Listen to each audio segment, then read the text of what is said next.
મારા ઘરમાં કોઈને ખબર જ ના પડી કે આ દહીંવડાના વડાને મેં તળ્યા નથી, પણ ફક્ત એક જ ટીપા તેલમાં બનાવ્યા છે.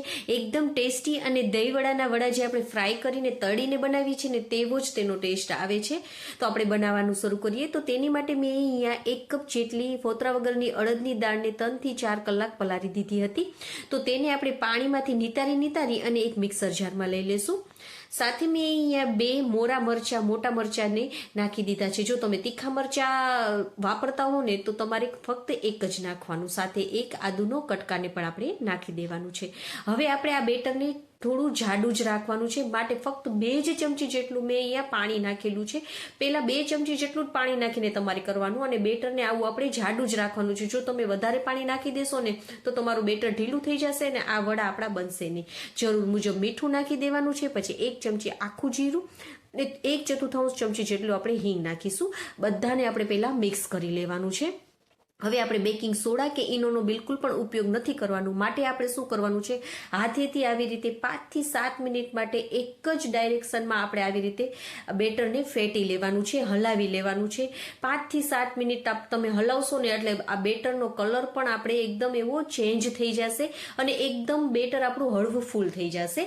તો આપણે જોવા માટે આપણે શું કરવાનું, એક વાટકામાં પાણી લઈ લેવાનું અને એમાં થોડું બેટર તમે નાખશો ને તો પાણીમાં તરવા લાગશે, મીન્સ કે આપણું બેટર તૈયાર છે. અને જો આવી રીતે તરે નહીં તો 2 થી 3 મિનિટ ફરીથી તમારે હલાવી લેવાનું. તો આપણું બેટર એકદમ સરસ એવું હળવું ફૂલ થઈ ગયું છે અને જુઓ તેનો કલર પણ ચેન્જ થઈ ગયો છે. હવે આપણે તળવાના નથી, પણ આપણે એને આવી રીતે અપ્પે પેન હોય ને તેમાં કરવાના છે. તો આપણે જો તમારી પાસે અપ્પે પેન ના હોય ને તો તમારે ઇડલીનું સ્ટેન્ડ હોય ને તેમાં પણ તમે સ્ટીમ કરી શકો છો. અને ઇડલીનું સ્ટેન્ડ ન હોય તો ઢોકળાની જેમ તમારે સ્ટીમ કરી લેવાનું. હવે એક ચમચી, એક ટીપા જેટલું જ આપણે આમાં તેલ નાખવાનું છે. 1 ચમચી પણ નહીં, 1 ટીપા જેટલું તેલ નખાઈ જાય ને પછી જે ચમચીથી તમે આમાં પાડવાનું હોય ને તેમાં પણ થોડું તેલ નાખી દેવાનું, જેથી કરીને બેટર તમારું ફટાફટામાં થઈ જાય. અને તવી આપણે છે ને ગેસની ફ્લેમને એકદમ ધીમી કરી નાખવાની છે. અને આ પેનને થોડીક જ ગરમ થાય ને તરત જ આપણે તેલ નાખી અને તેને આપણે રાખી દેવાના છે. હવે એકદમ ધીમા તાપે તેને 5 મિનિટ માટે નીચેથી ચડવા દેવાનું છે. 5 મિનિટ થઈ જશે ને તો એકદમ સરસ એવા તમારા જો ચડી જશે. તો હવે તમારે બીજી સાઈડ ફેરવી નાખવાના છે. બિલકુલ પણ હવે તેલ પણ નથી નાખવાનું. હવે ફરીથી ધીમા તાપે જ 5 મિનિટ ફરીથી ચડવા દેશું.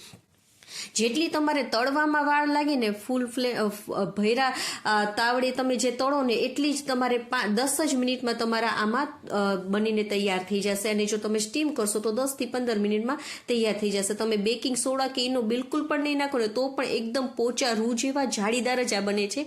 અને જો તમારે દહીંવડા ના બનાવવાની તો એમને પણ ચા સાથે ખાવાની પણ ખૂબ જ મજા આવે છે. તો તમે પણ એકવાર જરૂરથી ટ્રાય કરજો. તો હવે આપણે શું કરવાનું છે કે નવસેકું પાણી ગરમ કરી એમાં થોડીક હિંગ નાખવાની, તેનો ફ્લેવર સરસ આવશે. હવે જેટલા પણ તમારે પલરે ને એટલા તમારામાં વડા નાખી દેવાના છે. 20 થી 25 મિનિટ માટે તેને આપણે પલરવા રાખી દેવાના છે. હવે મેં અહીંયા મોરું દહીં ઘરે જ જમાવી લીધું હતું. અને જો તમારે મોરું દહીં ના હોય તો બહારથી પણ મળી શકે છે. પિંચ જેટલું આપણે મીઠું નાખશું અને જેટલું પણ તમારે ગળ્યું કરવું હોય ને તેટલું આપણે ખાંડનો પાવડર બનાવીને આમાં નાખી દેવાનું છે. મેં અહીંયા ખાંડને દળી જ લીધી હતી. તો હવે તેને એકદમ સરસ એવું ફેટી લેવાનું છે. ફેટાઈ જાય તમારે મિક્સ આપણે બ્લાઇન્ડર વડે નહીં કરવાનું, તો તમારું થોડું પતલું થઈ જશે. માટે આવી રીતે જ ફેટી લેવાનું. તો જો એકદમ સરસ એવું ફેટાઈ ગયું છે તો થોડીક વાર તેને આપણે ફ્રીઝમાં રાખી દઈશું, કારણ કે અત્યારના ગરમી છે ને તો ઠંડુ આ દહીં આમાં નાખશો ને તો મજા આવી જશે. ત્યાં સુધીમાં આપણે વડા પણ જો એકદમ સરસ એવા ફૂલીને મોટા થઈ ગયા છે તો તેમાંથી આપણે પાણીને હળવા હાથે બધાને નિતારી લેવાના છે ને એકદમ સરસ રીતે એકદમ તળ્યા વગર તેલના વગર જ આ બનશે. અને જો તમારે એમને દહીંવડામાં પલાળીને દહીંવડા ના ખાવા હોય ને તો એમને ચા સાથે ખાવાની પણ ખૂબ જ મજા આવે છે. તો તમે પણ આવી રીતે જરૂરથી ટ્રાય કરજો અને તમારે જેટલા ખાવો હોય તેટલા તમે આને ખાઈ શકો છો. તો હવે આપણે દહીંવડાની પ્લેટ કરી લઈએ. તો તેમાં આપણે મીઠું દહીં, લીલી ચટણી, ખાટી મીઠી ખજૂર આંબલીની ચટણી સાથે લાલ મરચાંનો પાવડર, શેકેલા જીરાનો પાવડર, કાળા મરીનો ભૂક્કો નાખી દઈશું. અને મેં અહીંયા બારીક જે સેવ મળે છે ને તે નાખેલી છે. તમારી પાસે જો દાડમ હોય તો દાડમ પણ નાખી શકો છો. અને બીટ હોય ને તો તેને પણ તમે ખમણીને નાખી શકો છો, ઉપરથી કોથમીરને પણ સ્પ્રિંકલ કરી શકો છો. તો તમે પણ એકવાર આવી રીતે જરૂરથી ટ્રાય કરજો. એકદમ સરસ લાગે છે, પોચા રૂ જેવા જ બને છે અને આપણે દહીંવડાને તળીએ ને તેવો જ આનો ટેસ્ટ લાગે છે. અને હા, જો તમે આવી રીતે ટ્રાય કરો ને તો તમે મને જરૂરથી કમેન્ટ કરજો કે તમારા દહીંવડા કેવા બન્યા હતા. અને આવી જ નવી નવી રેસીપીઓ સાથે આપણે ફરી મળીશું. ત્યાં સુધી બાય બાય, જય માતાજી. અને તમને અમારી રેસીપી કેવી લાગી તે કમેન્ટ કરીને પણ કહેજો. Okay friends, by.